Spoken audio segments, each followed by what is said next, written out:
Hello and welcome to Survive the Unexpected with your host Frank Pacino and my crew of lovely people today: Amanda Bryant, Michael Schaefer, and James Hansen. And this is part two of our Survivor season rankings. We did the first 11 on our first podcast on these, and this is the next 11. Michael was the one who took care of the list for us, and big thanks to him. Do you want to just do another quick rundown of what you did for the lists before we get started? Yep. So what I did was all four of us made a list of 1 to 44 Survivor seasons. I took them all. I took the average placement of where we had them all, made that another list, and then made a third list, which is the master list of all the seasons in the order we had them, their average rankings, who had it the highest and what where, who had it the lowest and where, and the gap between the highest and the lowest. Do you want me just to run quickly through the first set? Yeah, that's fine. All right. Sorry. So at 44, we had Survivor Thailand. 43 was Redemption Island. 42 was Nicaragua. 41 was One World. 40 was Island of the Idols. 39 was Fiji. 38 was the Australian Outback. 37 was Survivor 41. 36 was Survivor South Pacific. 35 was Heroes, Healers, and Hustlers. And 34 was Cara Mountain. And today we will get in from number 33 to 23. Yes. There were some spicy ones that we disagreed on. Definitely in the first 11. It's probably only going to get worse as we go. Definitely. I can say from a certainty, I think this one will be the worst of all the. Oh no, I'm not ready to fight with you guys. I think The biggest gap that we have in this rankings will be in this show. Oh, goodness. there are some seasons here I think that some of us think are a very strong season, and then others of us think it probably should have been mentioned in the first episode. So, I think we're going to see a lot of that here. There's a few that I think we're all around the same range on. At least one or two that I can think of right off the top of my head that we're going to go over tonight. But there's a few that we are all over the place with. So, So there's a couple of the gaps that are in the single digits. The lowest one in double digits is at 14. okay. And it just gets higher from there. Okay. All right, here we go. Good We're going to start Lord. with number 33, Ghost right. Island. Oh, that's my bad, Michael. My bad, Michael. So, like he said, this one actually was not very far apart on the rankings. Amanda had it the lowest at number 35. Frank had it up at 31.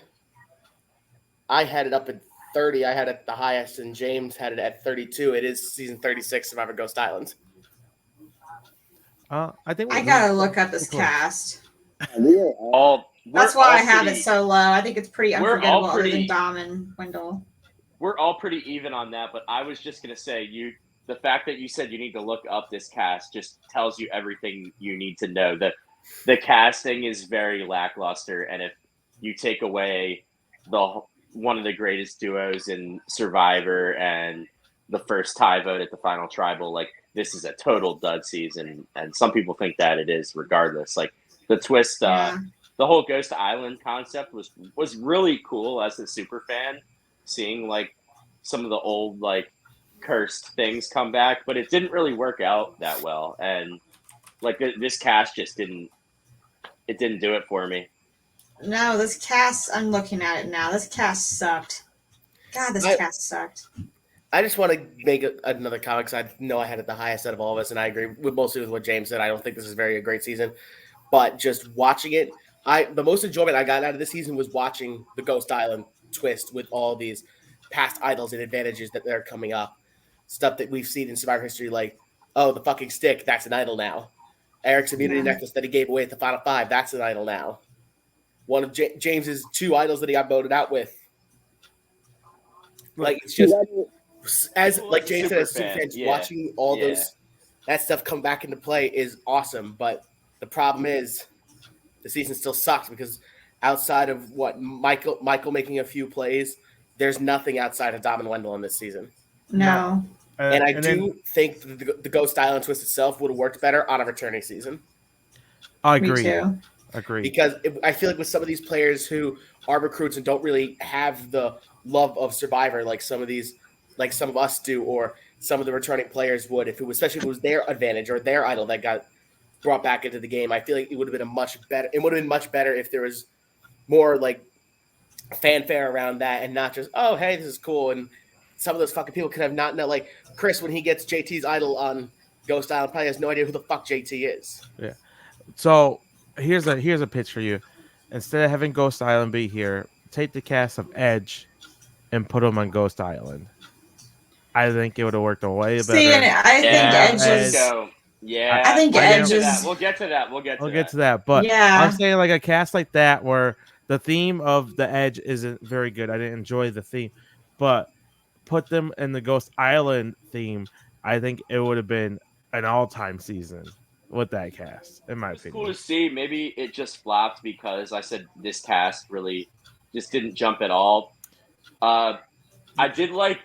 I thought Chris Noble, even though he was a douche, was entertaining. The way he went out was really great, even though it was at the merge. That was one of the dumbest things I've ever seen. That was like that should be like one. It's on the all-time dumb moves list right there. He has a part-time idol that lasts 2 rounds. Yeah. His main target is Dom, and he plays a legacy advantage that saves him. So he knows the person he's targeting. He's out there too. Yeah. He knows his name is out there. He knows his name is out there, and he doesn't even have a vote. Mm-hmm. And he just pockets the idol for 1 round. Like, what? That's the best part of the season to me. I'm surprised you guys have it higher than 35, like, in your rankings with that bad of a cast.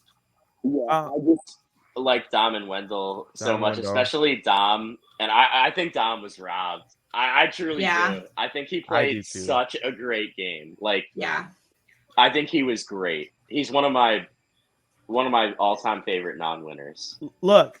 I don't think Ghost Island's an awful season. The seasons I have underneath it's not good. Awful season. A lot of them were awful seasons. Like a Thailand, a Redemption Island, One World. Fiji or Australia, like those are seasons I really didn't enjoy. Like at least there's some moments. Like if you're gonna be like a so-so season, at least have some moments. And Ghost Island did have those moments with the first time ever tie vote, Dom and Wendell going at it, and Dom. They made some impressive plays themselves. With Dom pretending that he's gonna play his idol and was a fake idol that bluffed that round that saved him. That took a lot of balls. But then you have people like Seabass holding that against them. Oh, he's a bitter player. Bitter. Yeah. And then it's hard to root for anybody else when it's Donathan, like he's fine. The late jury, so I don't know if you realize this or if anyone like knows this. Michael. All the later jurors like voted for Wendell. Voted for Wendell, and all the the earlier ones voted for Dom. So all the later people in the game thought Dom was like their guy, so they were like really bitter that he voted them out because he was so good that everybody thought he was pretty much with them. Even so that's how I felt. But I mean, it's not a good season, but it's not awful. There's moments. I get a little enjoyment when Laurel finds out like 3-4 votes in that she's not going to get a single vote, and she has this look of disappointment, like she thought she actually played great. It was so funny to me. I don't know. Bad. It was bad. I gotta turn on Dom and Wendell, but I can't turn on them. That was her arc. Jacob, he went really early, but that whole thing with the like idol with the sock going through that was pretty funny, and like some of the pissed. I don't think the pre-merge is completely terrible either. Like I think some of the people that went, like I think it's Stephanie and Bradley, even though he was annoying. I really like terrible the pre-merge of Ghost Island. The merge. Yeah. That's why I said the pre-merge was pretty good. There was just a death grip by some players. Dom and Wendell had a death grip, and was just like the other ones were just there. That's the best I could say. They were just there, and then anytime they had a chance to make a move, they absolutely failed at it. So, but I mean, that's all I gotta say about it. I mean, it's a fine season. It's okay season. Like, I just rewatched it, so there's a lot of seasons that are worse. I'll leave it Oh at that. yes, that's Oh, that, yeah. that's right. It's more rewatchable than other ones too. I will say I've only seen it like twice, probably, but yeah. I think I've seen it like 3 times. Mhm. All right, Michael. What's our next one? All right. This next one we have today, also that we were kind of not fully together on, but it's closer than these next few are going to be. Not ready. So James had this one the highest at 27. I had this down at 32. Oh, I know what it is. Yeah. Frank had it down at 34, and Amanda actually had it up at 28 with James. So it was kind of split 2 and 2. It's season 30, Survivor Worlds Apart. Oh. So I recently tried to rewatch this season, right? Because at the finale is when we get 31 contestants. So like I wanted to watch Second Chances, but I wanted to watch the finale of 30. So I was like, I'm just gonna watch 31st, right? I literally got 3 episodes in, and I'm like, this pre-merge is fucking garbage. Like this is so boring. Like and the premiere episode, boring, so boring. I couldn't even rewatch it. I skipped to the end and watched the finale so I could watch 31. Like You ranked it the second highest out of us four. I Right? know. Yeah. I know. But you know what? When I made those rankings originally, and like I tell you what, there are moments in this season that I do like. I don't mind Mike as a winner. I think he deserved the win. I think Mama C would have been a fantastic. I don't know. I like seeing 2 worthy, contestants at the end instead of just 1 and having 2 that have no chance. It's nice to see that Mama C could have won or Mike could have won, but his physical game I think this is one of the only times we see that type of game win. And I think it does make it special in that way, but getting there is rough. So I actually did just recently rewatch this season, and by recently I mean probably a few months ago. Mm-hmm. It's brutal to get through. Yeah. Outside of a couple episodes, it's bad, and especially when you get to Dan when he has to say he's just a douche, like a complete asshole. Yeah. If you don't like Rodney, then you'll hate this season because he gets a lot of screen time.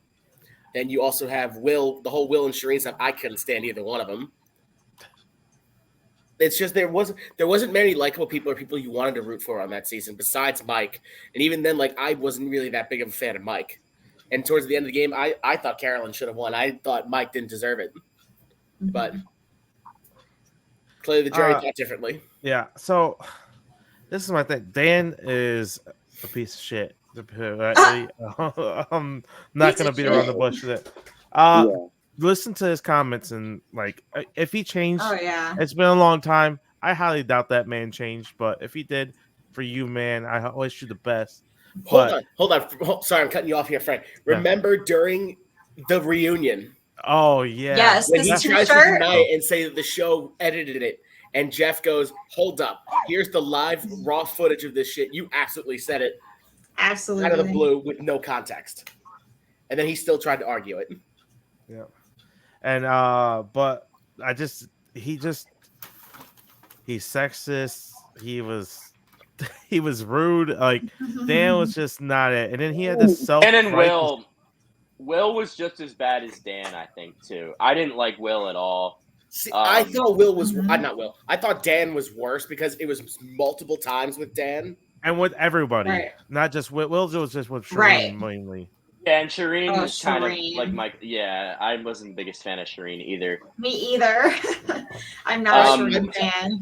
We'll get there when we get to Second Chance, but I think she only made that season because of people felt bad for her about the Will stuff.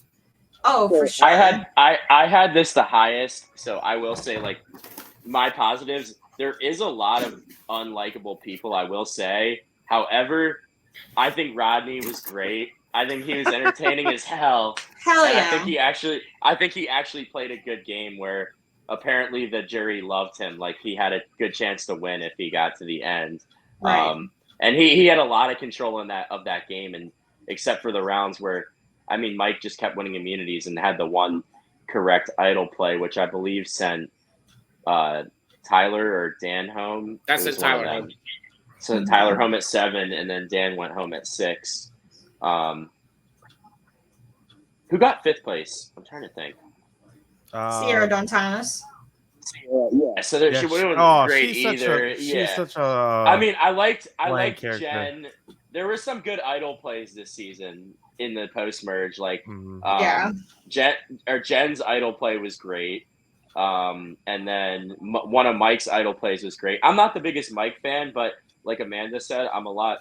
The way he made it to the end by winning immunities and playing the one idol successfully when he was when he went from the top to the bottom, he got to the end much more naturally than Ben did. So I much prefer Mike as a winner to Ben. However, I do think Mama C grinded that game, and she had just as much of a reason, if not more, to win at the end. And I personally liked her a lot. Rodney and Joe are the same age. That's crazy. So this is what I heard about Caroline. Her biggest issue was that she did not connect well with people. On a personal level. Chrissy type. Yes, her and Chrissy had the same problem where they were very good strategically and somewhat decent physically, but socially was their biggest issues, which is weird because you look at the archetype, you would see them, you'd think their social would be way stronger than their physical, but it's the exact opposite for both of them. Right. So, there's just a bunch of nastiness during the season. I enjoy Mike as a winner, but also it doesn't hurt that he's against a bunch of people that I didn't like. So, Rodney, though, he did play pretty good. Him throwing a fit on his birthday was hilarious. Probably maybe the best episode this season for me. He had to do damn dishes on his damn birthday. Oh, I'm doing dishes on the beach. See, I'm gonna come at you like Tom Brady fourth quarter. Keep doing those dishes on your damn birthday, Rodney. I'm dead. But yeah, that was fun. But like, it has some fun moments and some decent gameplay.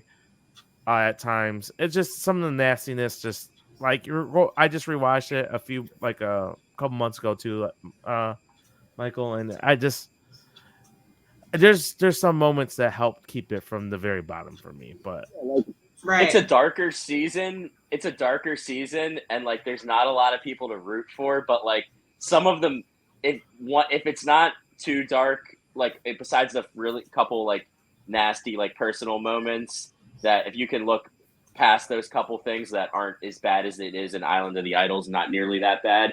Like some of the messiness in this season can be comical and funny for some of the parts, especially when you got Rodney and Mike like yelling at each other and stuff. Or Rodney doing everybody on the beach after he lost the reward challenge. Yeah, he's like, Rodney, you guys promised me. Rodney's Mike and Dan impressions were absolutely spot on. Yeah. I forget if Jeff liked this season or not. No. A lot apparently he hyped this one up a lot and said like he really loved Mike and stuff, but like how true could that be if Mike wasn't even on Winners at Wars? No, that was before he started banging his ex. Mike, yeah, he hooked up with Jeff's ex. To Meg, he's married to Meg from Big Brother. Yeah. All right, what we got going on now, Michael? So this one we kind of differ on. It's one of us really stands out. I don't know who it would be, but Frank has this one all the way up at 24. Amanda has it at 26. James has it at 31. I have it all the way down at 38. It is Survivor 43. I knew it. Michael, all right, Michael. Put your biased ass away. Michael, it's your time to shine. Let Michael. I hate this season. Why? There's nothing enjoyable.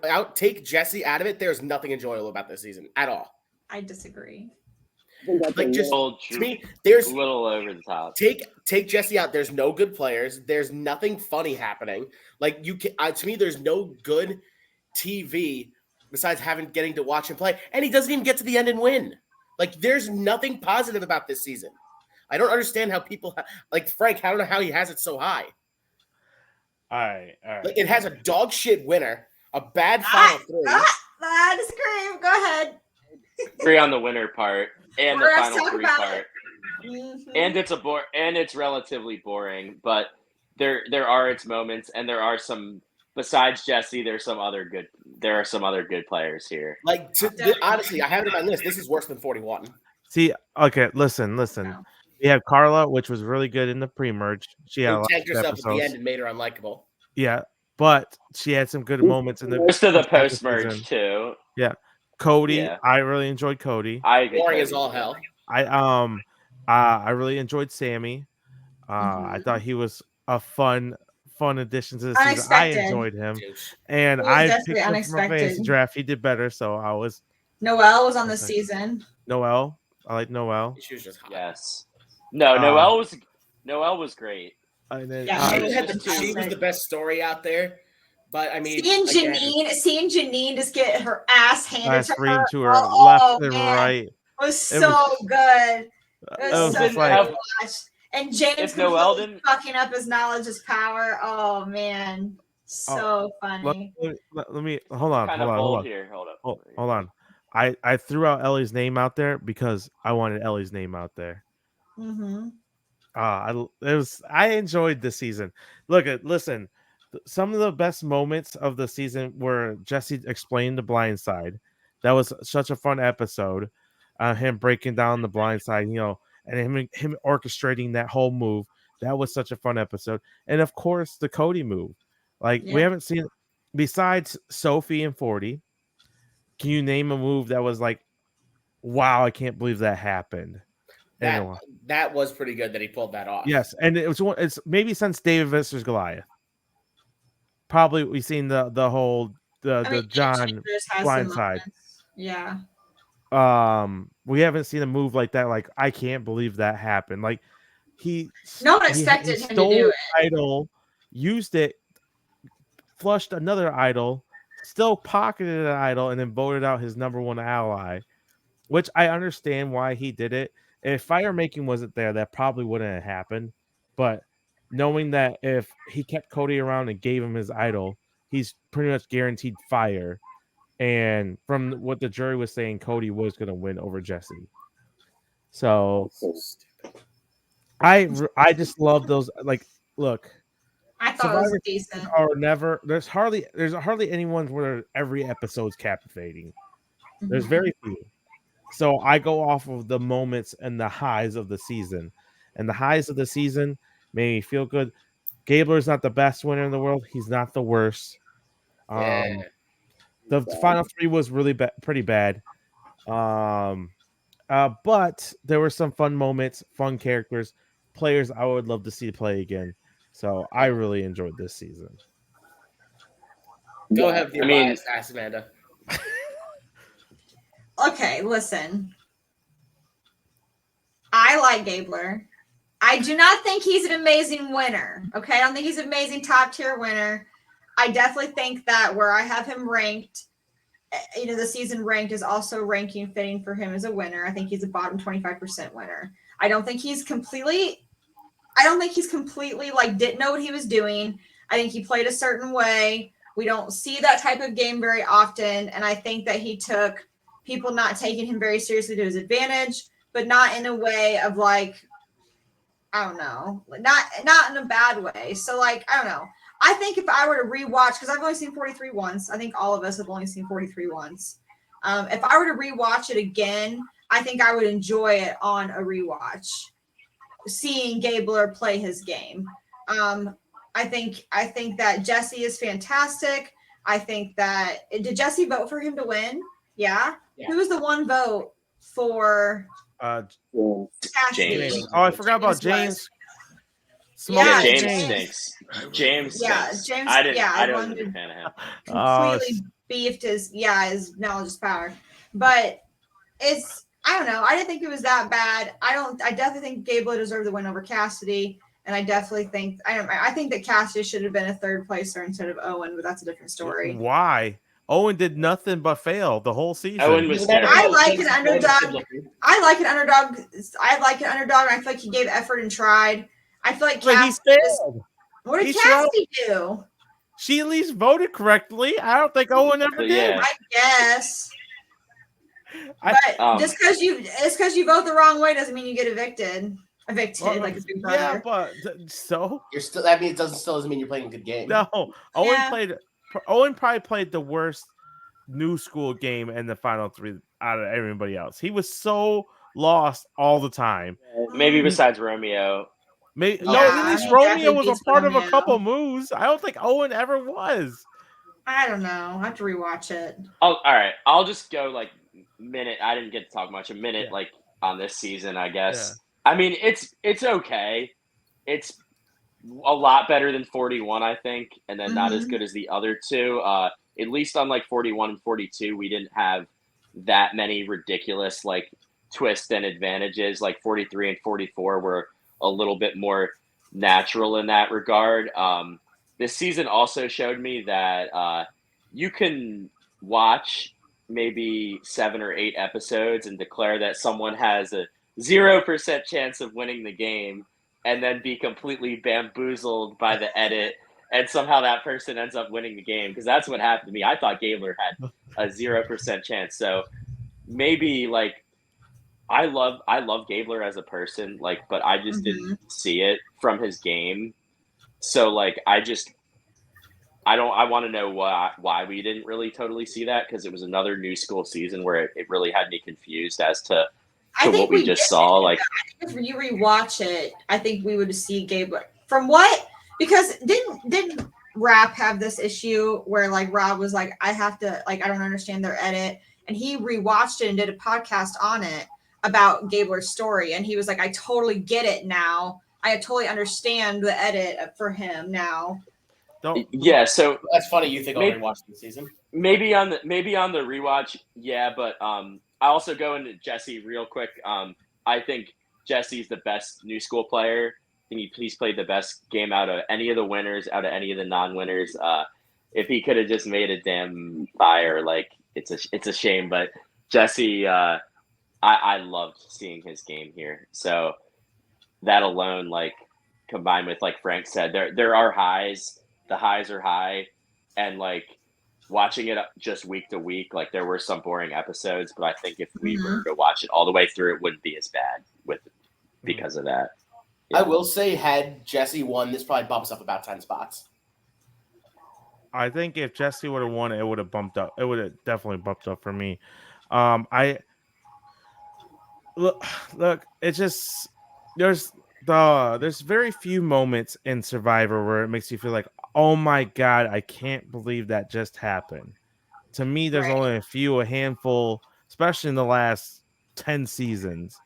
You can only say that happened a few times. The Sophie blindside and Winners at War, the Jesse move on Cody, the John blindside and Dave versus Goliath. Like these are moments like I can't believe that just happened. Well, Jesse had two, because the one with the idol where he stole the idol too. Correct. That was another one where like they didn't really show it till the next episode when they were showing it, but you were like, holy shit, like I can't believe that happened. Like so, it made his move even more reasonable and why he did what he did in that round.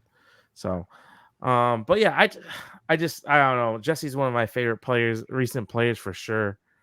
So that's also a little biased from that. So but yeah, I think we've said our piece of 43. Also, it helps. There's no do or die. There's no hourglass. Oh, God. That also helps it.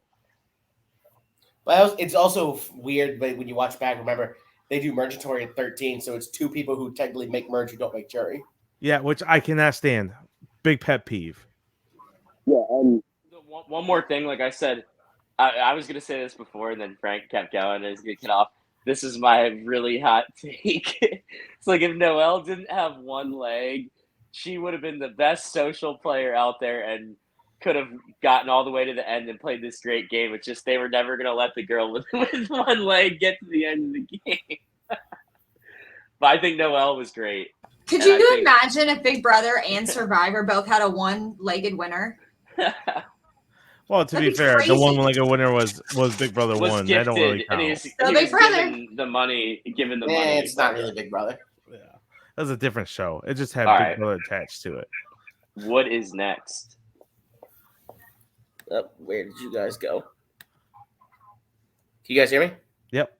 Okay. I don't know what just happened. My computer just went to another tab even though I didn't touch anything. But let's move on to our next season. This is another one with a complete split between two of us. With the four of us. James has this season the highest at 22. Frank has it right behind him at 23. And then we go all the way down. I have this down at number 35. And Amanda has it at 37. It's season 38, Survivor Edge of Extinction. Yes. I love it. So you two go ahead, and then Amanda and I will slap. All right, this is officially where, in reality. with 43 where I had it, I can't say from there on I really like every season.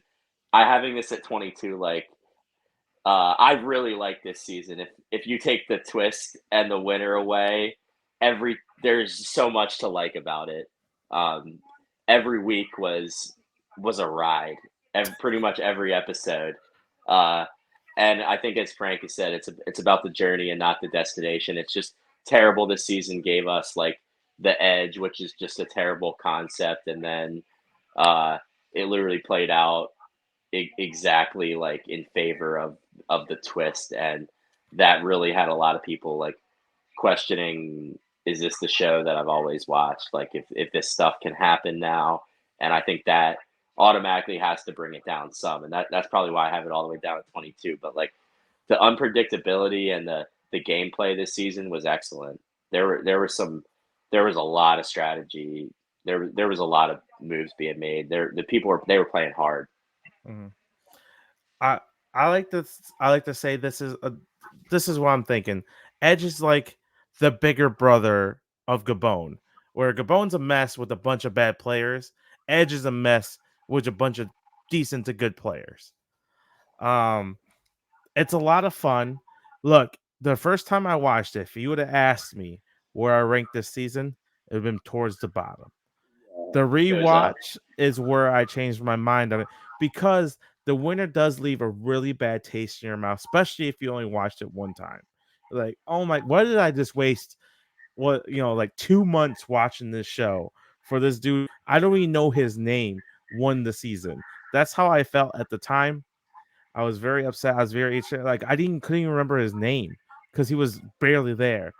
And at the time, that really pulled it back for me. But if you rewatch it, the pre-merge is just a lot of mess. They do a swap and literally swap the tribe that keeps losing almost all together.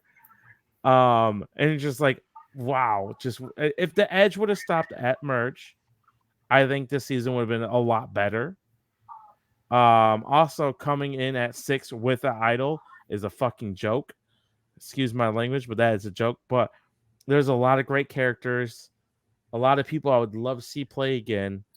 And there's just you would watch somebody pull Blindside off, and then the next week they would get blindsided. You're like, oh my god, it just kept going back and forth. It's just I love War Dog, I love Victoria, Lauren. There's a lot of people, and of course I love David. David's one of my favorite players as well. Wentworth. Joe is I'm glad he got voted out so early. Yeah. Aubrey got blindsided with an idol in her pocket and another advantage. Pre-merge. It's just there's a lot of fun. They showed how bad she was getting played too with the edit on that. Yeah. And then you had this whole stuff with Wendy and the chickens, and then you had Reem screaming at everyone on the Edge. Shout out to Ashburn, Virginia, my hometown. That's where Reem is from, actually. But yeah. She was yelling at people that she didn't even know their names. Yeah. Come on, dude. It's just dude, why are you yelling at me? I don't even know who you are. I really enjoy this season. The winner does pull it back, but I did these rankings twice, and I gave you a different ranking, and I was like, is it really this high for me? And after I reread it, I'm like, you know what? Yes, it is. So I stand by my rankings on this one for sure. That's good, because I stand by my ranking on this too. This season is terrible. It is. So let me. You guys are hating. Go ahead, Michael. So I agree with what you say, Frank. Like I've rewatched the season since, and it was better on a rewatch. But it's just I can't forgive the season that I can stop watching after episode 3, pick up at the finale, and I miss nothing. In the grand scheme of the season, you miss nothing if you stop at episode 3 and watch the finale. Because granted, that's where the winner is, and that's the arc of where you want in the season. We see nothing of that. The best player on the season besides that was also someone who got voted out, who in my world of survivors should have no chance to win at the end. I don't care how good Devin's played. There was no need for the returning players this season. The newbie cast by itself was great. I don't know why they had to bring back these 4 experienced returnees and give them all the screen time. They've spent way too much time on the Edge itself. The Edge itself is one. Let me take that back. The Edge is the worst twist in the history of Survivor. It's worse than Hourglass. It's worse than Do or Die. Oh, worse than fire making? Sorry? It's worse than any Worse of them. than fire I making? do agree. Worse than everything. It's worse than all of them. Coming back at Final 6 with the idol is garbage. Absolute garbage. Even the merge, back at Final 6 fine. itself is garbage. Yeah, ended at the merge. Instead, they gave him another chance to come back in, and it wasn't someone who left even after that. It was someone who had been out of the game since before they even did the first Day 8. challenge. Yeah, so I counted. He played 13 days of Survivor. Hey, that's half of a new school season. There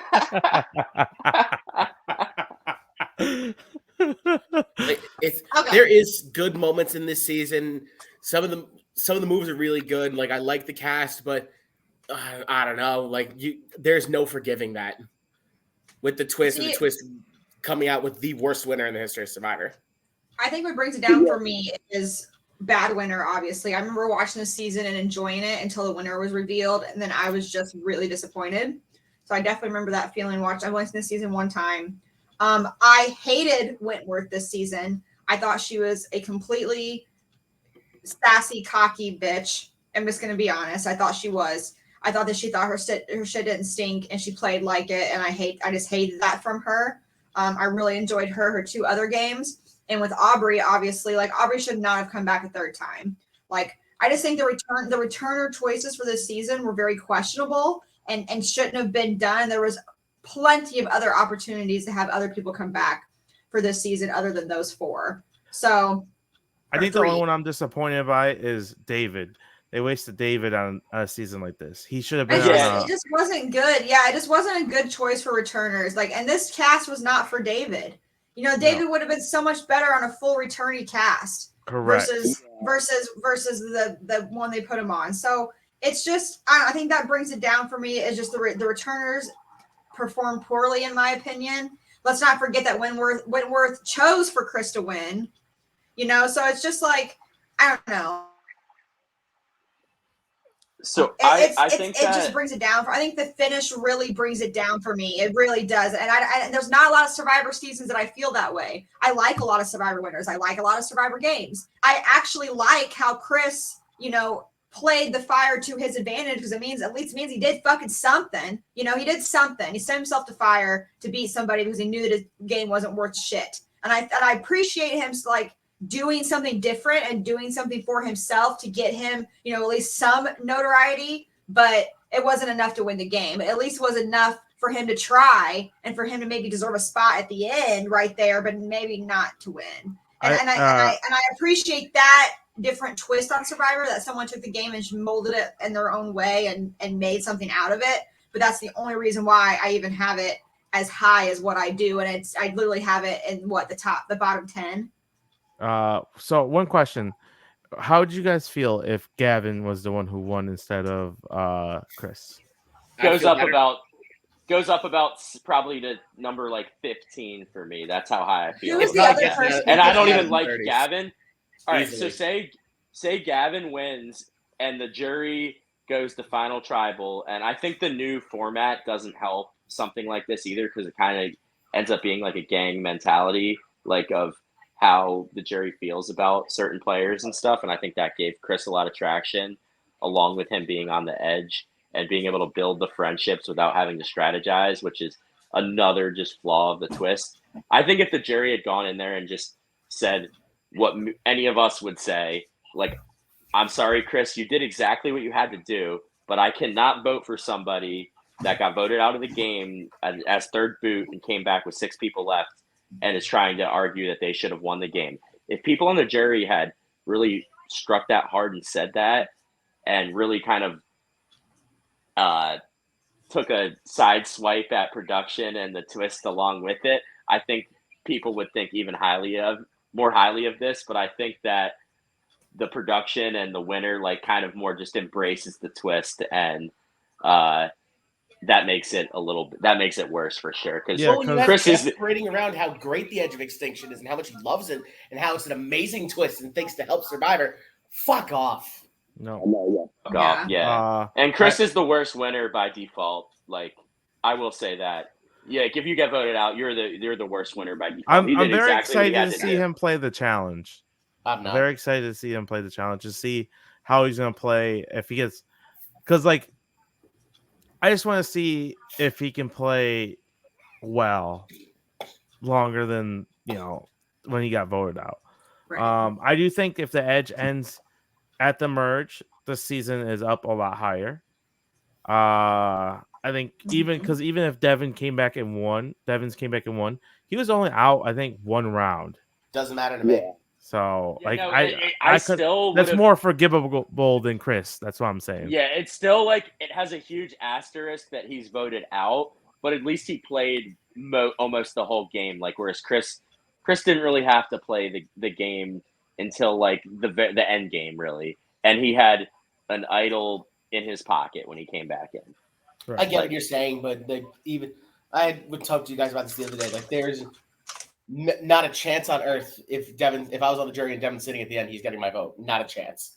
You'll have to sell me really hard, even against Gavin, who I think played a mediocre game.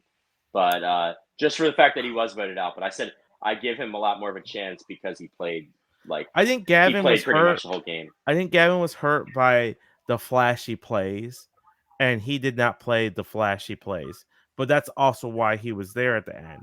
Was because it doesn't matter because he did exactly what he had to do to get to the final. And he didn't get a single vote against him either. Yeah, he got screwed sitting next to a guy who just came back in and made all these flashy plays. And like I said, like the biggest flaw of the Edge is getting to connect with players while you're not really in the game. So like you can build those friendships without having to lie to people, and that makes it a lot easier to get their vote at the end, I think. So right, and he's sitting there, he's feeding them because he's fishing and he's hanging out with them. They're just talking about their families and stuff.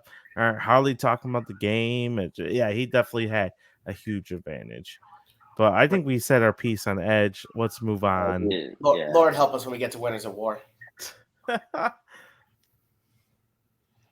But let's move on to number 29. You seem a little more together on this one. Amanda has this one the highest at 25. Frank's got it at 27. James has got it at 30, and I have it at 31. Let's go a little old school. Season 3, Survivor Africa. Together, I like the season. Mm-hmm. Let's let Frank and Amanda go. We're starting to get into the seasons of we're starting to get the seasons that I like. Yeah. Go on, Amanda. Tell us why you like about. Yeah, you guys can go. You guys have seen it, I think, most recently. Going back to my earlier, on the last episode, talking about the stretches of Survivors, 1 through 10. We'll say 1 through 11, since I feel like Guatemala is Palau Part 2, but 1 through 11, I feel like Africa really stands out for me. I feel like it, finally we're getting some gameplay, especially after watching such a dog shit season of AO. So I really enjoyed it. I really liked it. I thought the characters were great. You see, the first tribe swap, which I love, even though it's only, 2 people, it still is a tribe swap. So it shakes the game up something different. I really, really enjoyed Lex. I really, really enjoyed Tom. For some reason, this season has just really stands out for me. And I remember a lot of what happens during it, especially for it being, season 3 and happening so long ago. Ethan was a decent winner. He's a great guy in person. One of my favorite survivors I've ever met in person. I thought it was just great. The only thing that I don't like about the season is the elements were very, very hard on them. The elements were very rough, and I think that's there's a reason why Survivor has never ever gone back to something like that again, just because it is rough and it was hard on them. I think almost all of them ended up getting sick, so it was definitely different. I watch a podcast with Jessie Camacho on there, and she has given a lot of intel about Survivor Africa. So I feel like I've heard a lot of the behind the scenes stuff too, and stuff that's happened and how people felt about certain votes and different things like that. So having the inside, a little bit of it is always helpful. Yeah, I like Africa. I thought it was great. I love Lex, Tom, Ethan, all of them. Frank, what do you think? Okay, so we just rewatched this, not like was this past year or whatever. So, all right, I enjoyed Africa. It was fun. I'm not as high on Lex's game as everybody else is. I think he played a very flawed game in my opinion. He was just lucky at certain circumstances where he got to. Ethan, I think, is probably it's not the best guy to ever play Survivor, like the nicest guy to ever play Survivor. And I said this during our Africa coverage. I think Ethan is more of an icon because of things outside of Survivor more than his gameplay within Survivor. Not saying he's a bad player, but the first thing when you mention Ethan to me, you think of him surviving cancer, all the charities he does, all the nice things he does in the world, and him being a great guy. That's all the things I think about before his Africa game or his All-Stars game or Winners at War now.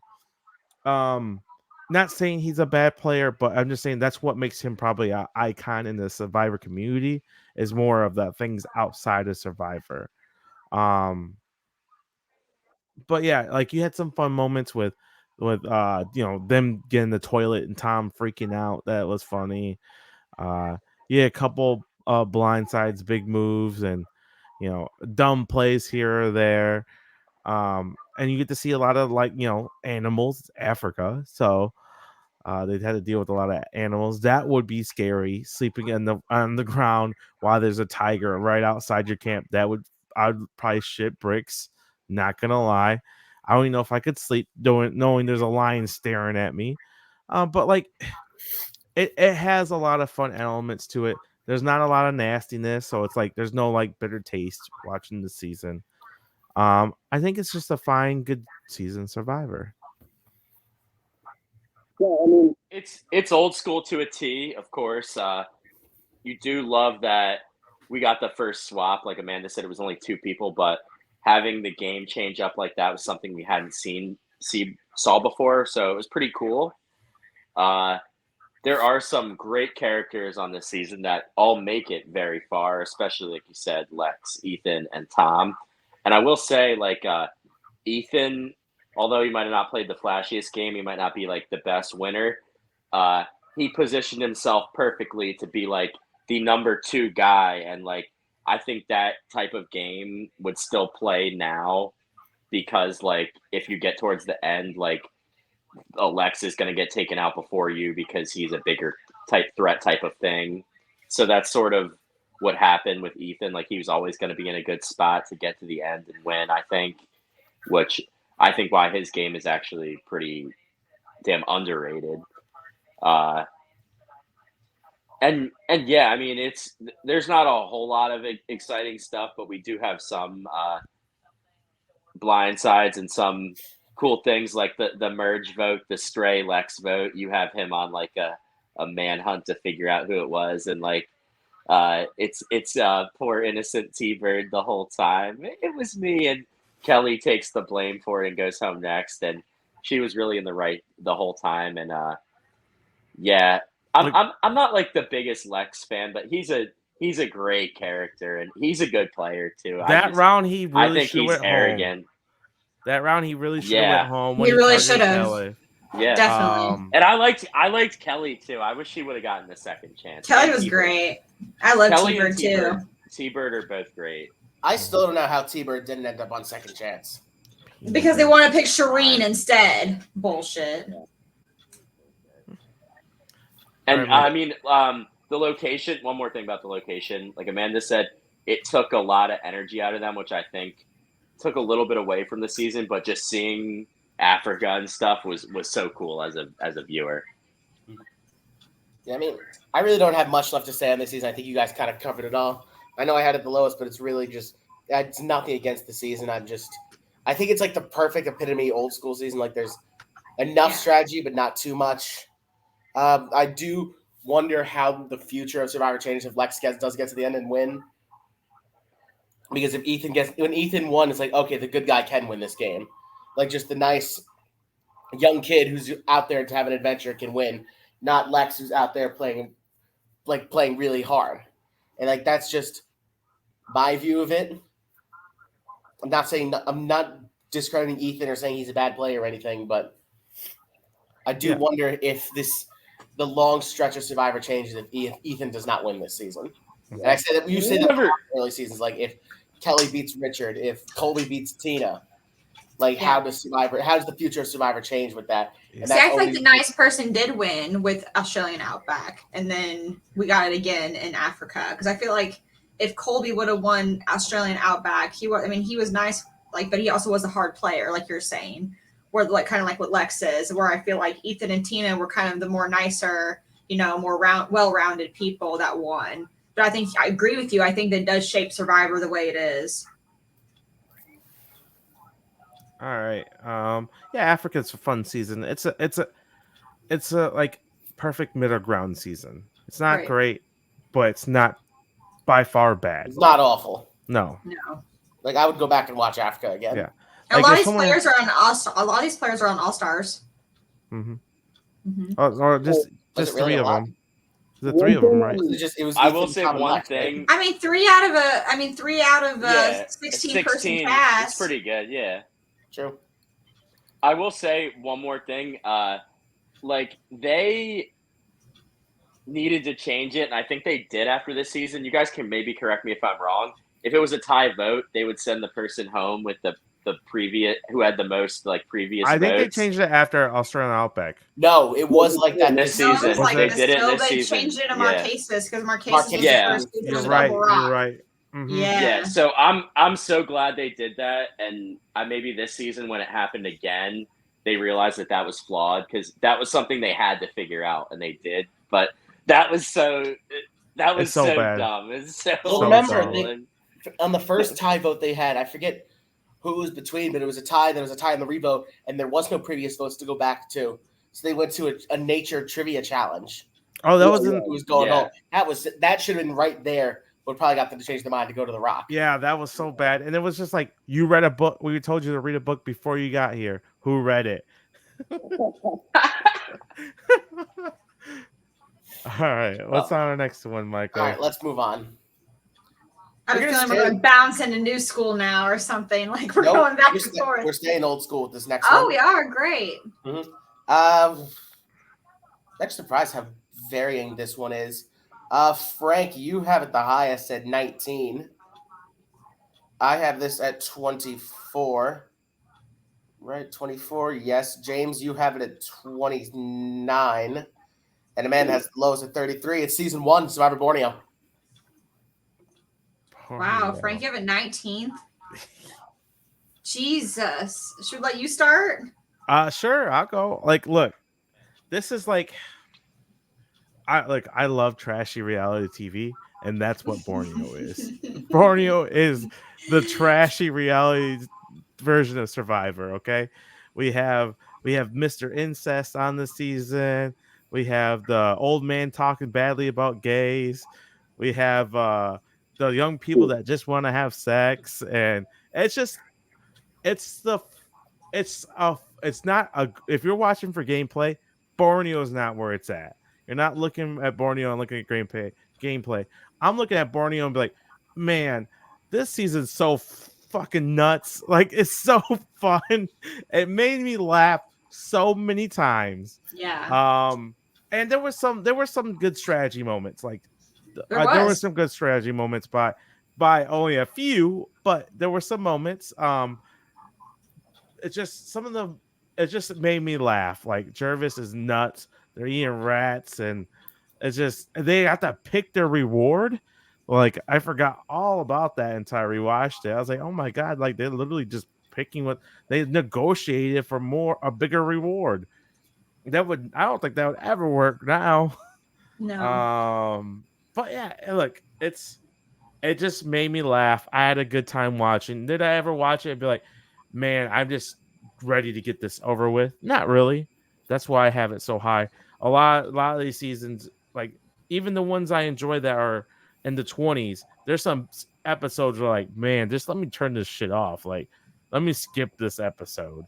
I just didn't feel that way in Borneo. I just had a lot of fun watching people be nuts and watching some trashy just reality TV trash. That's the way I put it.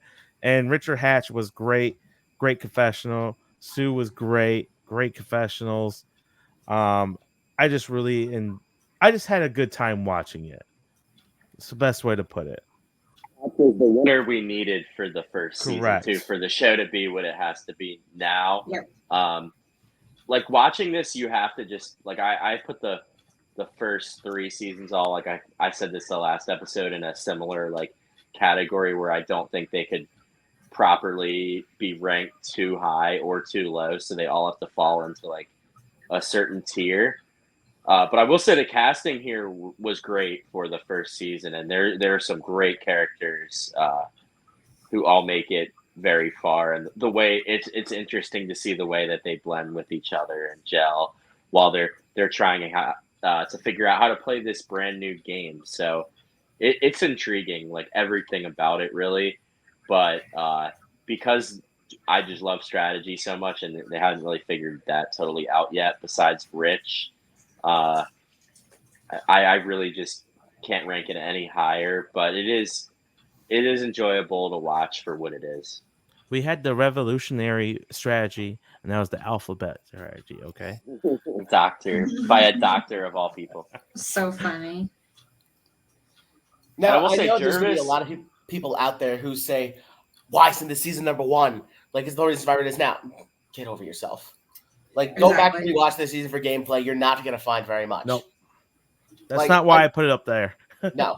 And I mean, it being the first season is probably why I have it a little higher than I probably should. But even then, I think this season's like, I think this is a perfect spot for it, to be honest.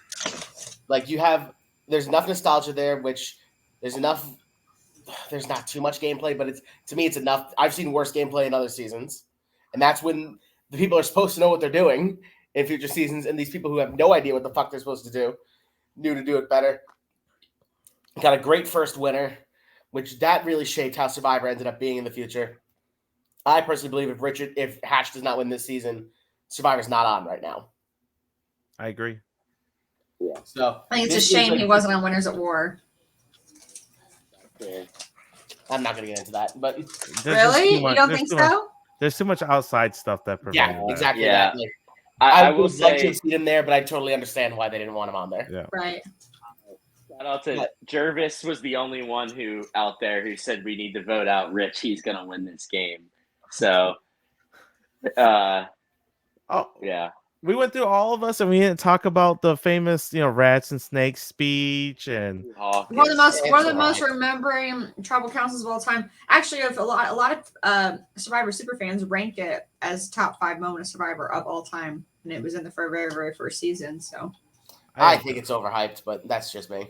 I just think it was funny. Still, it's great. I think it's overhyped because we have so much to compare it to now. Yeah, it was a big deal when there was 10, 15 seasons, but now there's 45. It's one of my favorite things from this is when Greg pretended to cry when he got voted out. That was so funny. All the seasons we've seen since then, we've never seen anyone. I just can't believe The merge vote being 4 to 1 to 1 to 1 to 1 to 1. You'll never see that again. Yeah. never. The using his alphabet strategy against the other players was genius. I love that. That vote was great on top of the merge vote. But like I'll never forget them Greg implying that he fools around with his sister. Like I'll never forget that. That's embedded in my brain. When I sat there, I was like, they showed this on TV. CBS showed this. Well, you also have to remember, Frank, this is they aired this in 2000. What you could show then versus what you show now is completely different.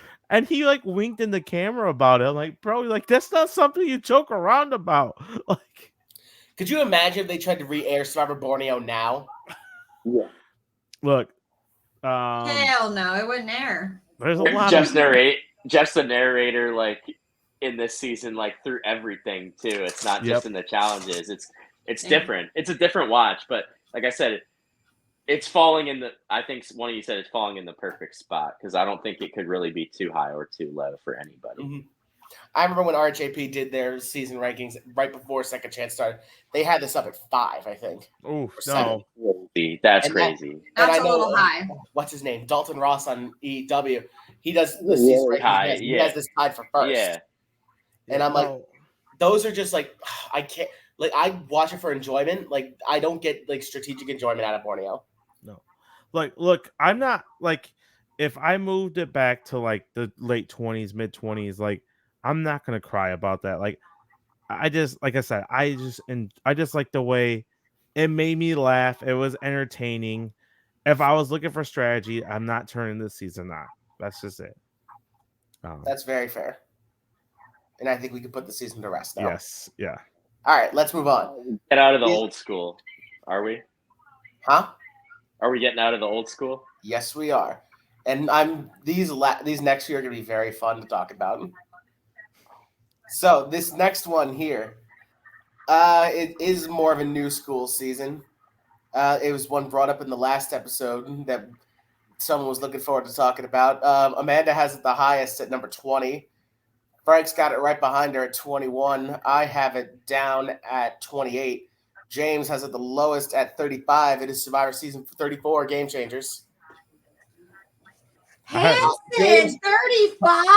James talked about, I want James to start because James talked last episode how much he hates this season, so I want him to give him the floor. The boot order is disgusting, and it was set up to be disgusting because half of these players do not earn the title of Game Changer. Haley Ford, Sierra Dawn Thomas, get the hell out of here. Come on. Like Michaela, like she wasn't a game changer there at that point. Like, come on. Troyzan, Brad, like some of these people made it far by default because they were not seen as threatening players. That combined with there being just, I don't think there was a season with more advantages than this season. There were so many advantages. It was hard to even follow at a certain point. It's close, but they were really obsessed with advantages from like the 30 to 40 season, especially like from that mark. And this season really fell with it. So I think seeing some of the people go in the pre-merge this season that I really was excited to watch, like Sandra and the winners like Sandra and Tony and JT and then Malcolm, like it was just tragic. And then seeing the one person I was rooting for go out because every other person was safe, confirming what I just said about how there were way too many freaking advantages in this game. That's why it's down there for me. There's a lot not to like. This is my least favorite all returning season by far. It's the only one I like. Okay. I'll go. Look, this is by far my favorite Sandra season of hers. I think Sandra's she plays great in the season. I think she plays amazing. She got screwed by a swap. I would have loved to seen her make merge and just to see what would have happened because she was playing amazing. Malcolm literally just got screwed. Like there's no other way to put it. Like if Sari was the most screwed out of the season, Malcolm was maybe second. Like a double tribal where the idol had to be played, and it's because JT couldn't just keep his mouth shut. Like JT getting blindsided was so fun. I'm not a big JT. The idol back at camp. I'm not a big JT fan, so that was funny to me. Left on a 4-person tribe, you leave your idol at camp is just ridiculous. The sugar fiasco was so funny. Look, there was not game changers on it. There was about maybe a quarter to a half game changers. The rest were not. This is my least favorite. I think all returnee season. I think I have All Stars lower. And I'll talk about that when we get there. Why? But I think there's some fun moments, some good gameplay. I wasn't when I first watched this season. I didn't have some of the nostalgia for a lot of these players, so I started watching around Blood versus Water, the second one, Samuel Desir. Mhm. So I rewatched 20 on, and so like I think I watched Game Changers like shortly after. I didn't before I even started rewatching them. So like I have it from a different perspective than you guys, like seeing all these players and then they all come together and they're getting screwed. So like it leaves a bitter taste in your mouth. I don't have that bitter taste quite as bad as you guys. But I think it's a fun season. Like there's some ups and downs. I like Sarah as a winner. I think she played an awesome game. And yeah, just I think it was all right.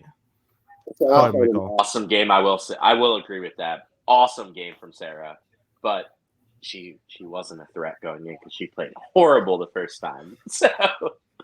So my whole thing with this season was I remember when the cast dropped, and I saw like there were some really good players and some really not good players. So I had a bad feeling that the game was going to go the way it did. So I kind of just when I watched it, I'm like, okay, just don't worry about like all these players that you love, like Tony, Malcolm, Sandra, JT. Like they're not going to get very far. Just take the season for what it is and like try to change your opinion. Like it helps make the season a little better. Because if you do watch it, like if you don't know who these people are going in, like you love the game that Sarah plays and that she won.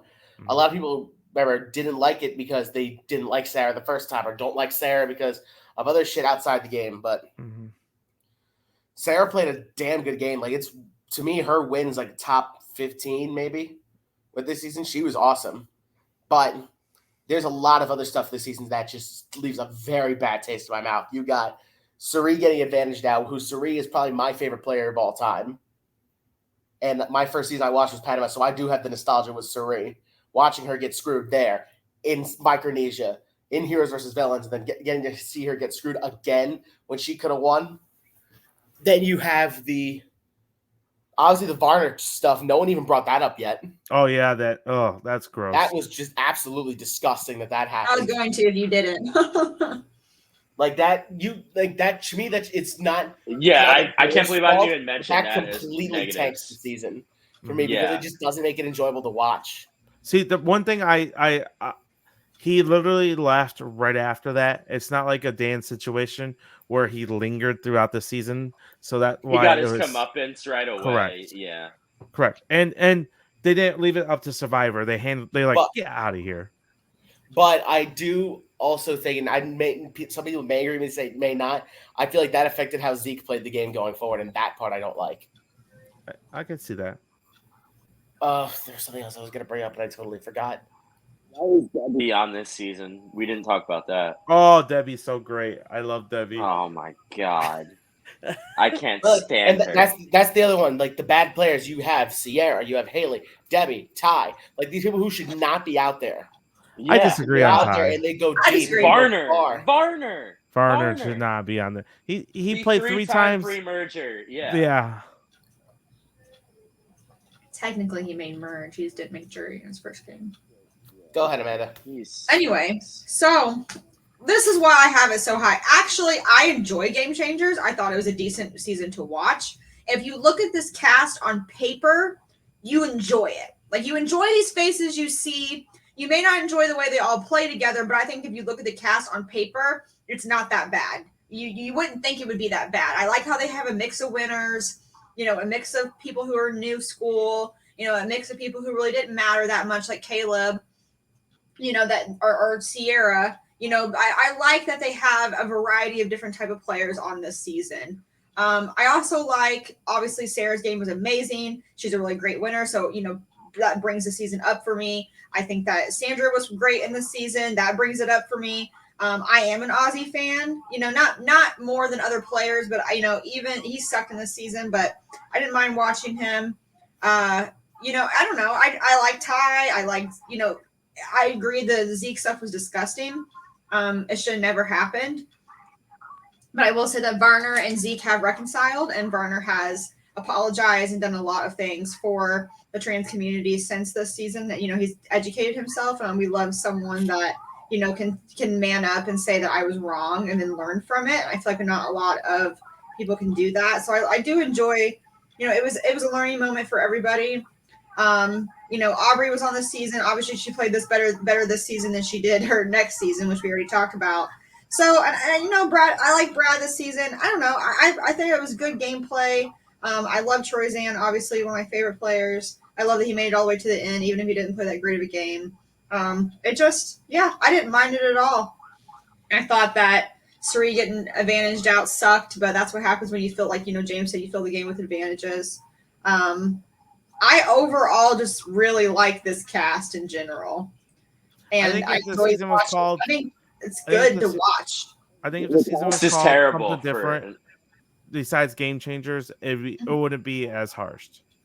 Mm-hmm. If it was just an all returning season named, I don't know.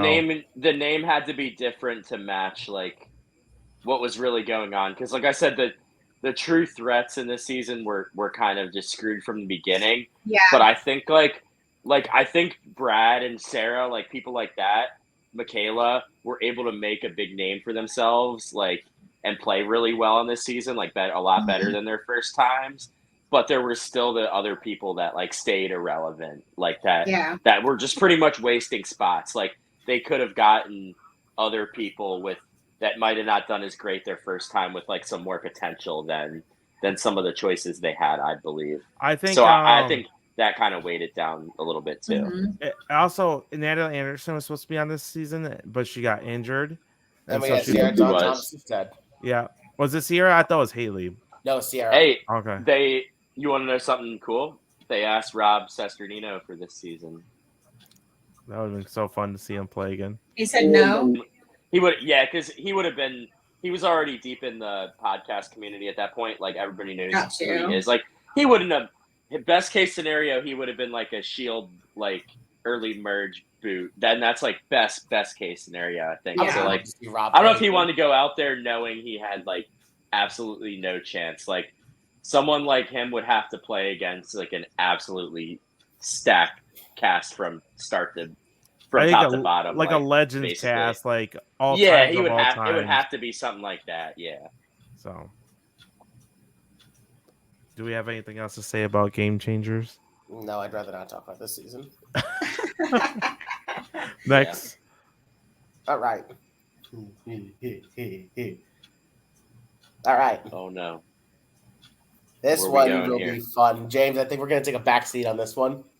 Is he freezing on you guys? Oh. No. You can hear me, right? Yeah. Okay. Frank's freezing on me. James, you have this season at number 28. I have this season at number 25. Amanda has this all the way up at number 12. And Frank has this one all the way down at number 37. It is season 9, Survivor Vanuatu. Frank! 39? Look, go ahead. You tell me why you like it, and I'll tell you. Amanda, you say why you think it's amazing. Frank, you say why it's awful, and James and I will tell you why it's average. Okay, Survivor Vanuatu. I've seen it 3 times. It is an awesome story. I think that if you're looking for a great winner story, you're going to watch Survivor Vanuatu because Chris's story from literally the beginning to the end is absolutely awesome to watch. I love seeing all the women absolutely eat each other up in the merge. I think it's a lot of drama. I think it's a lot of good television. I think the cast is great. I think that just having a cast full of people that want to play and also hate each other just drives that force to want to watch, and you want to watch it. You just really do. I think that, and not only is it hateful drama, but it's funny. It's funny to watch. It just is. And I thought Chris's final tribal was great. I think they made the right decision in the winner. It just, you know, you have Scout and Amy and Chris and Eliza, and it's great cast. I think that people give it a lot of hate because it's the season after a returning season, and a lot of people think that the seasons after returning seasons generally aren't that great. Whereas I feel like Vanuatu stands out a little bit differently to where it was not that bad after All Stars, you know, considering. I really remember it well. I think that the cast is fantastic. The gameplay's there, great winner, you know, funny, drama. It's got everything. I think people really underrate it, and you have those few people that, like, I'll see them online or in the org community that really love Vanuatu for the same reasons that I do. You and Jordan go parade around for your Vanuatu love. Dan Bragg, this is like one of his favorite seasons. I know. Shout out It's one of Stella's favorites too. Yeah, people Frank, love it. Go ahead. Why do you think some people love it? Okay, so I've only watched this season one time, to be fair. And I just don't like. I didn't relate to anybody. I was just watching it. I was like, I think this is like a blur. Like, I don't remember anything. Like, at least with the bad, like some of the bad seasons, like I understand why I just like this season. I just watched it and I don't even like. I watched it and I'm like, I don't even know what fuck happened. I just like I blinked out. It was so boring to me. I just like Chris is a good winner. Kind of a douchebag, but he's a good winner. But that's all I can remember from this season. To be honest, I probably deserves another rewatch, but I just remember watching it like that shit was fucking boring. That's all I can remember, and maybe because of the bitterness of All Stars was right before that, so like that was all on my mind. But I watched it, I'm like, I felt like it was clear Chris was winning, even though the numbers were on his side. Like I just felt like it. Like everyone else just was just willing to throw their game away left and right, and it was just wild to me. And it was. That's the best way I could put it. Like there's no oh my god moments with this season to me. There's no like oh my god I love this person from this season for me, and that brings it all the way down for me. It's just like how 43 has great oh my god moments from I will remember those. I remember nothing from this season, and that's the reason why it's at where You just gotta rewatch it. That's all I'll say. You definitely gotta rewatch it again. Like, I don't love this season, but there's some things I really like about it. I will say my one negative is, besides Chris, the men are terrible. Awful. Like they're forgettable. Just like like none one of them are was. good players. Like, it's very much like that. But you have Chris. He's amazing. Chris is one of the most underrated winners. The shit he was able to pull off, like, that dude could sell ice to an Eskimo. Like, he is a talker. He is a smooth talker, and that he talked his way and bullshitted his way through that game. And his final tribal council was unbelievable. He completely flipped those women against each other. Basically, the women's drama, like Amanda said, was pretty awesome. You had like some great characters there with Twyla and Eliza and Scout. Like, Twyla and Eliza absolutely hated each other. You had Julie Berry, who's just Jeff Probst's ex. Absolutely. Oh yeah, they were together for 4 years, by the way. If you guys didn't know. Yeah, and Amy was the strategic mastermind. Really, like, once Chris got her out, he knew it was cake. So she was the one she really. I hate Amy. That was the one he really needed. My own personal She's cocky, thing, but yeah, she's a good player. But yeah, no, there's stuff to like about this season, and like, while I'm not like part of the Vanuatu like stan community, people who absolutely love this season, I think it has its moments, and I really like Chris. There's so many. There's some forgettable players and stuff, and it happened at a random time of the show, kind of too. So it's like season 9 is kind of a weird time. So I feel like people might forget it just for that reason, and that Chris hasn't played again since then either. So that's always another Chris thing. And like, if Jeff hate each other. If you guys didn't know, they do not like each other. Do not get along. And it's also this season only brought 2 people back. Amy and Eliza came back for fans versus favorites. That was it. Nobody else ever came back from Vanuatu. But just my 2 cents on this season, like it's average. It's all right. Like there's nothing great about it, but it's not horrible by any stretch. Like James said, it gets forgotten. It's like I feel like 9, 10, and 11 are kind of just like in this gray area right after All Stars, but before like the big era of like Panama, Cook Islands, where there's a bunch of like these great characters start coming out, and like these seasons kind of get forgotten about. And I do feel like there is good characters like Scout, Eliza. I hated Eliza, but she was good TV. Twyla was annoying, but she was good TV. I loved Amy. Twyla played a game way ahead of her time. That was Twyla's problem. Is she had the right idea, but Survivor wasn't there yet. You know, that to have that cutthroat villain female game. You know, and she said it. If men would have made her moves, it wouldn't have been considered evil or villainous.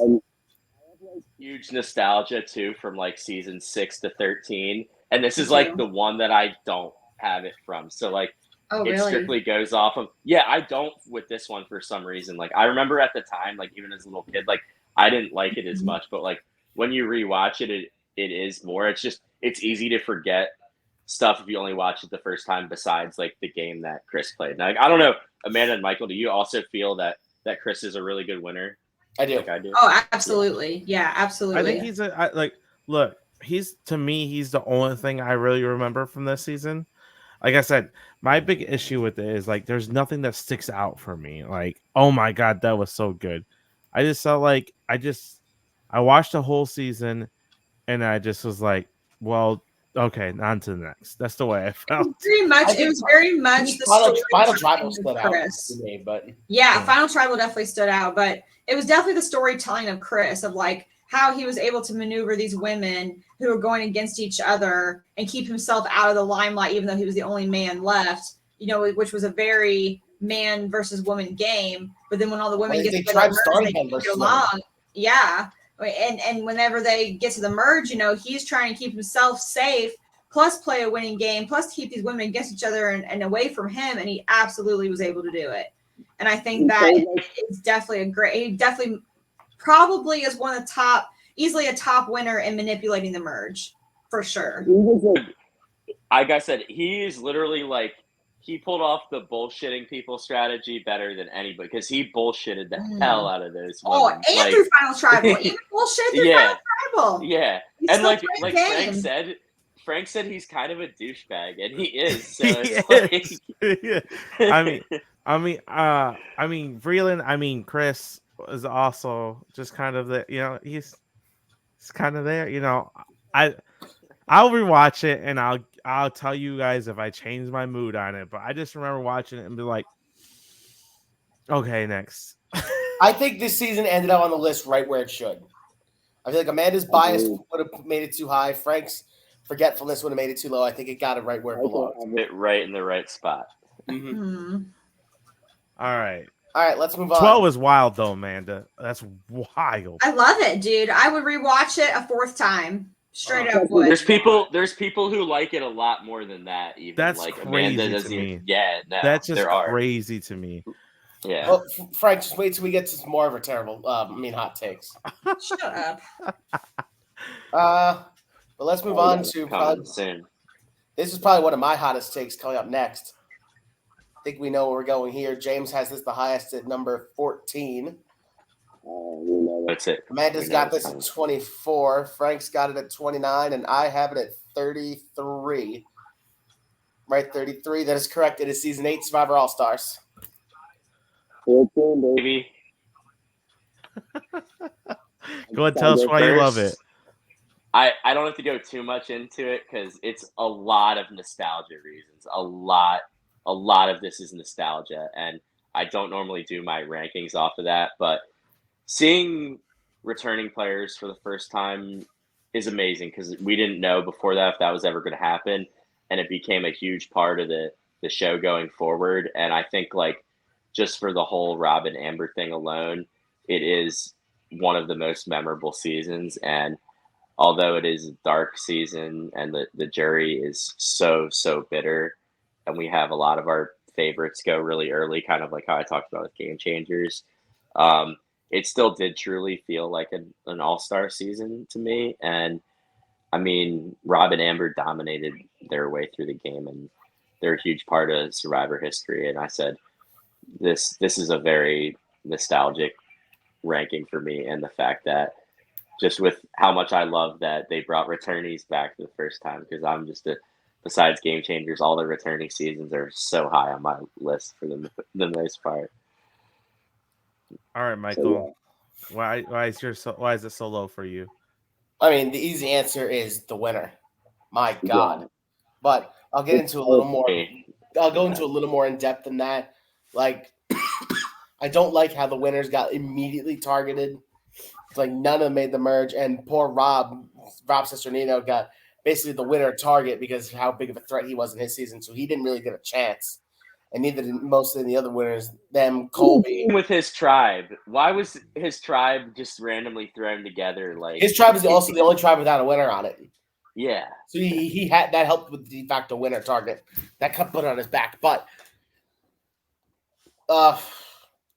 obviously the bitterness of that jury was garbage. It really gave these experienced players really gave people in the future of Survivor a reason to not want to vote for the best player just because they hurt their feelings. And that I can't look past that. The fact that at least I feel like most other seasons where people vote bitterly, they vote for a person who, okay, they didn't play great, but they still played a decent game. Like where you can kind of make the argument. There's no argument for Amber having to win this season. None. Like that should have been a 7-0 vote for Rob. Maybe the only one who I could see being a little bitter or bitter enough to not vote for him was Lex. Everybody else, that was garbage. They didn't give Rob that win. Absolute garbage. And that tanked the season for me. Absolutely. I think the jury knew, though, that it didn't matter who they were going to vote for, that they both were going to have the money regardless. Not at that point. That's why it doesn't. That's why I still have it 14. And if Rob won, I would have it a little higher. But, like, because of that, what you just said, Amanda, is what doesn't completely tank the ranking for me. And I think that everybody knows that they got the wrong winner, where I think in other seasons, like, I have to argue it a little more. I think here, I feel like everybody pretty much agrees that that Rob should have won. Look, what leaves this so low for me is the bitter taste in my mouth from these bitter bitches that were on that jury. I just literally cannot stand. I can't stand Lex with this little mohawk crying. You betrayed me, Rob. I can't believe Tom. You sold your soul for money. Big Tom. Big Tom. Oh, I'm just kidding. Oh, we're friends. Nope. Stupid. I fell for it once. You fell for it twice. It just like Michael said, it set a bad precedence that if these returning players are gonna be bitter, why can't I? It's just so bitter too. So bitter. It's just like for returning players, I've never thought in a million years after, because look, there's no nostalgia for me. I went back and watched it after I started with Blood vs. Water. I didn't really get into it till like around watch every season, every episode around Second Chances. So like I was still a casual watcher at that point. Then I eventually went back and watched from 20 on because I was like, I don't know if I want to do 1 on. I watched from 20 on, then I went back and watched from 1 on. And I remember watching it. This is after I watched 27 seasons up to that, or whatever. It's like 20. So you watched it right after Pearl Islands. Correct. You watched it right after Pearl Islands. Yeah. Correct. And so I watched it. I'm like, dude, like, it made me dislike Lex so much at the time. Like, I was so like, it just leaves a bad, bitter taste in my mouth when I just don't like it. I think the gameplay is all right. There's some good moves by Rob. This is like, I can't believe he pulled it off. And then the boot order did suck.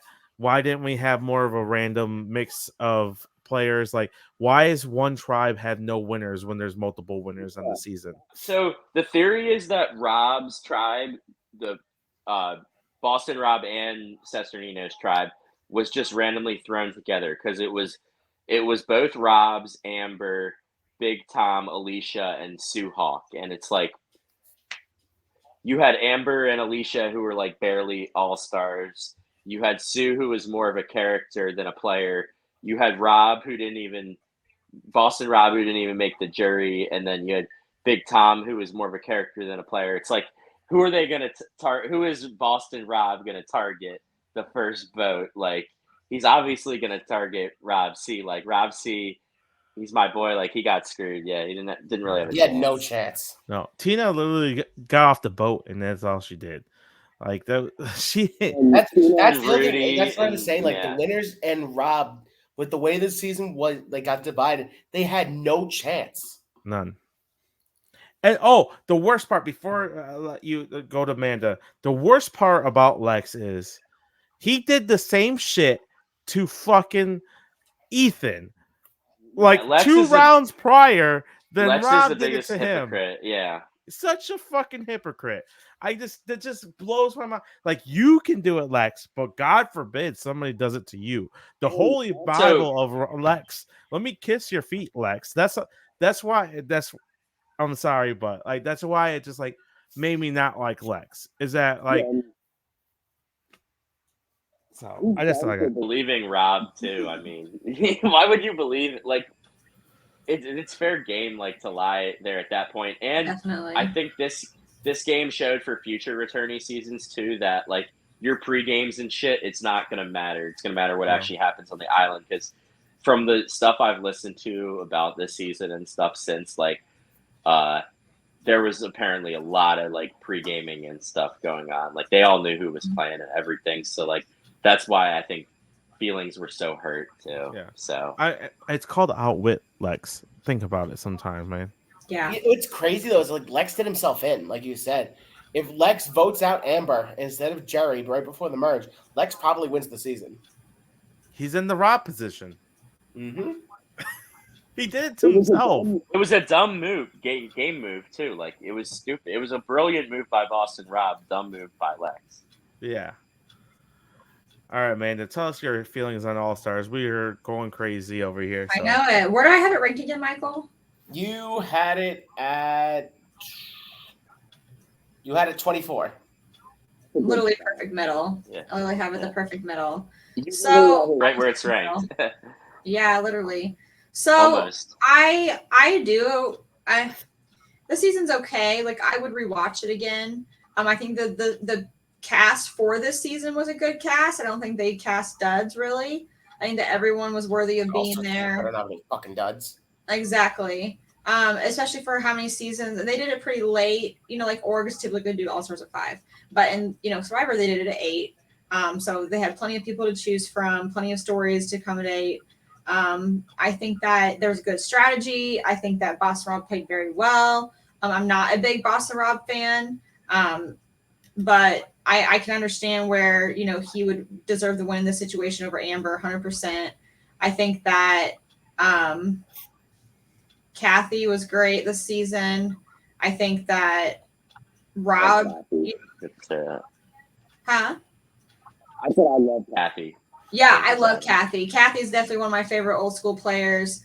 There's some disgusting stuff with with Sue and Rich or Hatch, but that we can get past kind of some of that stuff like that. But that was kind of like the first thing that happened in Survivor where it was kind of along those lines, if I remember. Well, no, because I guess Thailand had the thing. Ted and Gandia, yeah. Yeah, Ted and Gandia.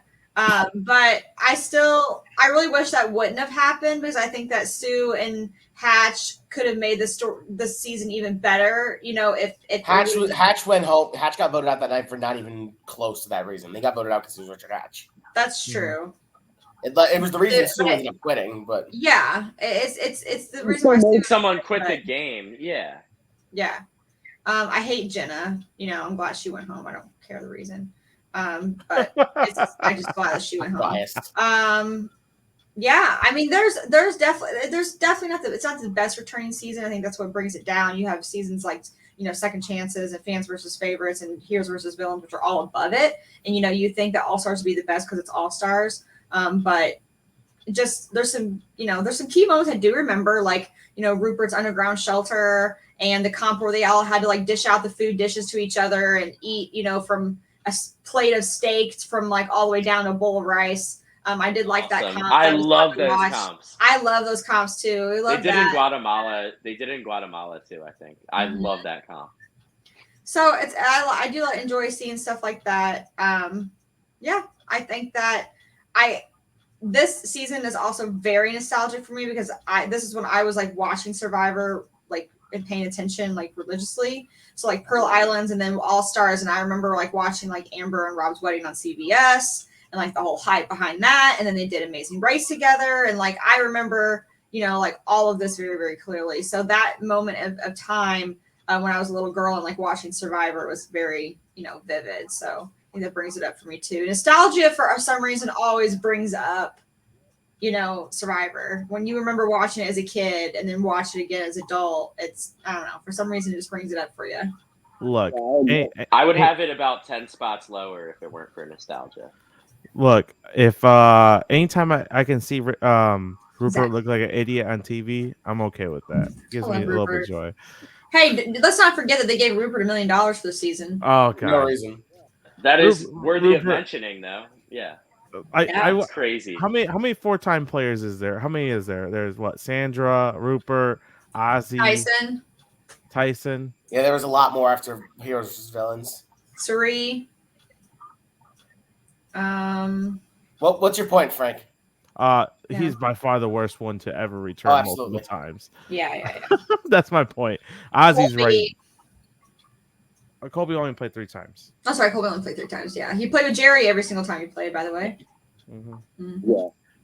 Walter being so bad was kind of hilarious. Okay.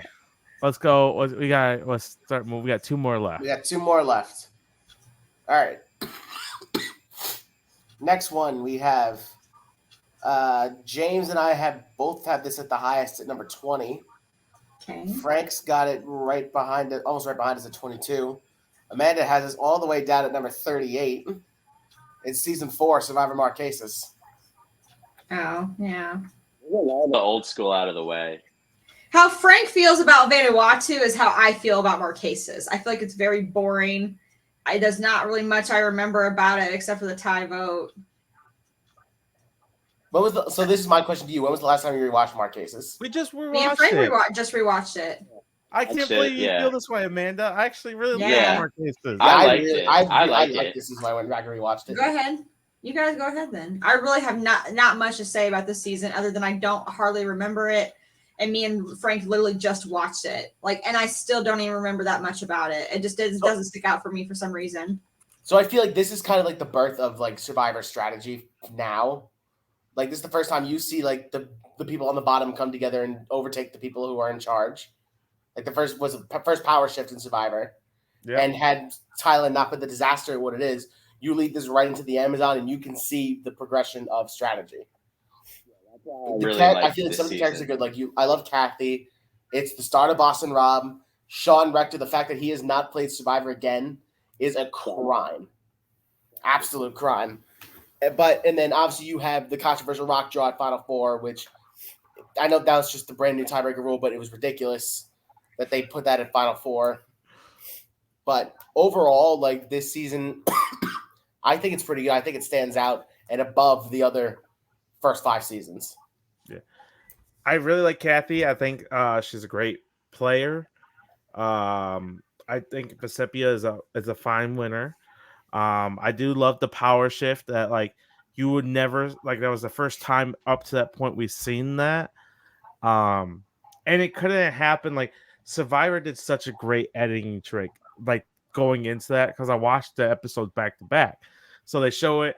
And then the start of the episode, after he feels like he's on the top of the world, he's like under the waterfall, and his arms up. He's like, I'm king. I'm this, all this stuff. And then by the end of the episode, he's blindsided and sent home. It's like such good stuff. Loved it. Loved that. Sean, like I said, Sean's good. Pasipia is a good winner. You got a rock draw. Weird it's at Final Four, but it's a rock draw. Yeah, I really enjoyed this season. Yeah, very I mean, seeing the first like power shift is obviously like pretty awesome, but it's pretty funny how it happens. It was in like the chop style challenge, and they basically revealed the pecking order. So that was really what got Nalia and Pascal to flip and work with the people on the bottom, which opened the door for Sean and V. And it was nice to see too, because besides John, the other people in his alliance, they weren't really good players, and they were probably like the least interesting people there too. Like, yeah, there was Zoe and the general. The general. God, what a douche that guy was. The general. Oh, but yeah, and Vesepia plays an underrated game. Like, I think she totally deserved the win over Nalia, and it was a close vote too. We had I mean, damn, in 4 of the first 5 seasons, we had a 4-3 vote. So yeah, it's fun. Like you said, you have Rob, and they also vote off Hunter for early on, which is yeah, the first like big like muscular guy to go out pre-merge, like for trying to control the tribe almost, and that's what happened. Yeah. There's a lot of first here, yeah, and I think this is the Rock really Draw's iconic. Rock Draw's iconic. Boring. Too. Like I think this is the perfect spot for it. I think Amanda's absolutely insane for thinking it's a bottom 6 or 7 season. Yeah, it's not like, that. It's Amanda. I could see people. I'm going to don't say like some of the seasons that you think are better than Marquesas. 41, South Pacific, Fiji, One World. How the hell do you think these seasons are better than Marquesas? Because they are. Medical marijuana, folks. Marijuana is some drug.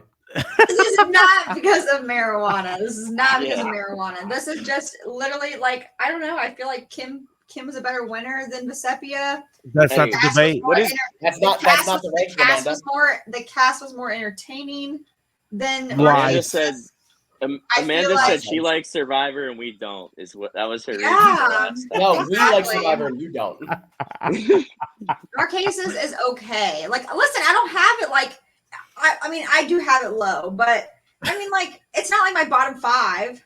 You have a bottom 7 or whatever. Bottom 7. Yeah, bottom 7. That's close enough to bottom 5. I don't know. I just don't like it that much. I don't understand Vesepia's win either. I need to rewatch it obviously a 3rd time or 4th time because I just don't think Vesepia is that great of a winner. Not compared to other Survivor winners. Not at all. Not even close. I mean, she's not a great. She's very forgotten and underrated. But like, I just like how this season paved the way for strategy and stuff. Mm-hmm. Same. Okay. But to have it as high as what you guys have it just because it shows strategy, like, come on. I want you guys to try to convince me to keep it out of my bottom 7. Like, what is so great about this season other than it was the first time we've seen strategy? Amanda, it's not that it's great. It's the rest is worse.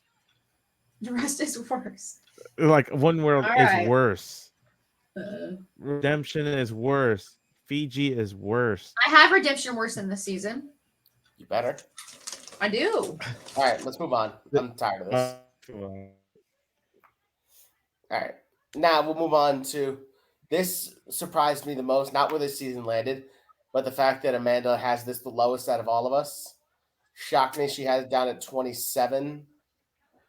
I had this up at 26. James had it at 25, and Frank had it at 20. Season 17, Survivor. Bitch, you had it one place above me, and you said, I can't believe I'm the real Survivor Gabon fan. We can't hear you, Michael. What happened? I can't hear you, Michael. Nope, you put He's yourself still on mute. muted. He's muted. Can you hear me now? Yes. Yeah. I can't believe you had that low because how much you keep saying how much you love this season. And the fact that we all had it rated higher than you. Not much, at least for me and James, but we still had it higher than you. Well, listen, I understand its faults too. I understand that Bob's one of the worst winners ever. Yeah. I understand these things. I understand the faults of Gabon, but you guys have to admit that I have been preaching that Gabon is not as bad as wherever it makes it out to be for years. I was always on your side, though. I always thought Gabon was good. Yeah, and Tony put me in the dirt about this season. Remember when we talked to Tony Frank on his interview? And he Tony's hated opinion is Gabon. worthless. He thinks Dave vs. Goliath is a terrible season. What? Yeah. Gotta talk to Tony again. Look, listen. Gabon is such a fun. Like this is the perfect definition of what I said earlier. It's not always about the destination; it's about the journey. The journey is fantastic. The destination is not very good, but the journey to get to that point is just a wild ride. You have a lot of terrible players making terrible moves, and it's a lot of fun. It's the I think the- messiest season of Survivor. Yep. Yes. And because Oh, you know, definitely. there's not even, this isn't even like a one world situation where there's a bunch of idiots and you have Kim out there playing this dominant game. It's just a bunch of idiots. There is no Yeah. one running the strategy. Yeah. You just have to go with the flow, knowing you're not going to get a very good winner because there's not much game going on. You just have to enjoy the shit show that's happening. And boy, was it a great shit show. I think that Crystal Cox is one of the worst physical players that has ever came on Survivor. One of Oh, the most it's- She's an disciplined, Olympian physical, and was horrible in Olympian. every and fucking terrible. challenge. Terrible. She's at horrible at every aspect of the game. Mhm. Yeah, like Except for you good had- professionals. You had this season had some villains too, like The- Corinne Oh, yeah. and Randy, Do we even have heroes? Randy. Sugar, major villain, like Susie, villain, like that. The fact that Susie got one vote away from winning this game Real. when Randy said. Someone said I think it was Corinne said if I It was vote for you to Corinne. win, can If you get were- your if you were vocal me to get your cords vocal cords removed, I'll give revoked? you my vote. Look, I thought Ken was good. I knew Bob win, but I was like, oh, Ken's playing a pretty good game, and he makes the dumbest decision I've ever dumbest. seen. yeah. So like that's just what can't have it any higher for me. Just like how bafflingly bad the gameplay is at sometimes, and Yeah. like who's the best player on this season? Like play Maddie. as a Maddie. Survivor play. Maddie. That's Maddie. okay. I'm glad we agree there because He's think not he very is- good, but he was the best. of the he's not bunch. great, but he's far and away No. the best, and he got dealt such a shitty hand. Like he went to It's so a many crime he's tribal never came councils. back. He went to I so don't many think he's wanted tribals to, too. Probably. No, Yeah. probably not. We've only But, got yeah, no, Sugar and we only got 2 people I come back from this season, right? What am I? 3? Sugar Three. Randy. We've gotten Sugar. Yeah. Okay, yeah. Sugar, Corinne, and Randy, all the villains. Dude, yeah. Randy is so Except funny. Sugar was Like, on the Heroes tribe for some reason. Yeah, that was so weird. Yeah. Because they We'll wanted to put Randy. her with Colby. They wanted to put her Yeah, with Colby. Randy is so funny, though. I do agree with Yeah. you. All three of you can kiss Hilarious. my ass. That's the best This vote finale is ever. This vote is strictly. What is it? This vote isn't. Strictly not strategic. This no, It's not strictly strategic, it's strictly personal. personal. Mhm. Oh, I just started laughing. Lily about lost this a game over a cookie. Remember that? Oh. Didn't vote for her because of a fucking cookie. Yeah. Oh, So- Susie. He one of my Amazing favorite things cast. about this season, I couldn't stop laughing about it, is Ace and his fake British accent. He's from Massachusetts. This is why I love it. It's so much fun. It's Like- like, Frank, when you talked about Borneo being a hot mess this season, Gabon, I think, is better. That's fair. It's kind of funny that they're right there, 19 and 20 for my list. That they're pretty much just different generation, but kind of the same.